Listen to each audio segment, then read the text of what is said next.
lastly, then on the issue of infrastructure, you've cited the fact that you've cut the proposal by 550, but a lot of that is going into other bills. So, is it really a cut if you're planning on putting that money elsewhere in other legislation? Some of it is, not all of it is, and we've certainly come down from our proposals, and there's also bipartisan support for a number of those proposals to move them forward. So at the end of the day, though, we have put forward a proposal. We've put forward a way to pay for it. We have come down from our original proposal a great deal, and we look forward to Republicans putting forward their own counter-proposal so we can continue to negotiate. Go ahead, Ouija. Thanks, Chad.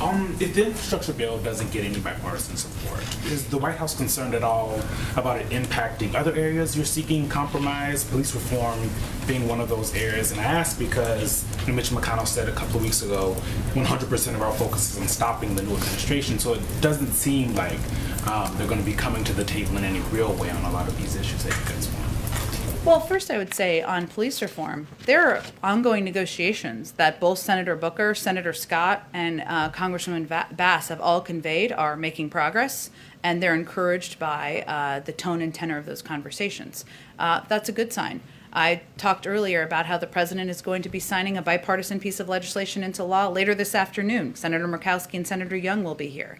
There are a range of opportunities to work together in a bipartisan way, including on the Frontiers Act that has since been renamed, but you know the one I'm talking about. So, look, I would say that our view is that investing in our nation's infrastructure, preparing our workforce to be more competitive in the global community to compete with China is something where there should be bipartisan support. We've put forward a good faith proposal. It's now the ball is in their court. But as it relates to your question about Senator McConnell and what impact his agenda will have, you know, our view is that it's really a test for Republican senators. Do they want to find common ground? Do they want to engage with the president about moving an agenda forward for the American people, or are they going to take all of their direction from leadership? And we see there's opportunity to move forward in a bipartisan manner, even with those comments made by Senator McConnell. Go ahead. Yet another infrastructure negotiations question for you. Great.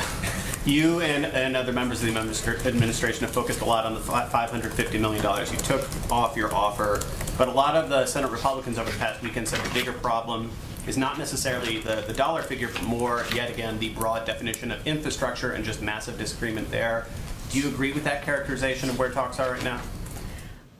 I think that's a little perplexing. I mean, we're calling it the American Jobs Plan, right? It creates millions of jobs. And I'm not sure why it wouldn't be infrastructure to rebuild and replace lead pipes around the country, which also has the benefit of ensuring kids have access to clean drinking water. There are a lot of areas of this bill that are maybe not in the traditional sense, but guess what? It's 2021, and we need to modernize what we think about infrastructure, what we mean by it. And at the end of the day, what we're just trying to do is create millions of jobs. And we're hopeful the Republicans will put forward a proposal, come meet us somewhere in the middle, a counter-proposal that can help accomplish the same thing. But that hope aside, have you seen any movement in getting to the same page of how one defines infrastructure over the past few weeks?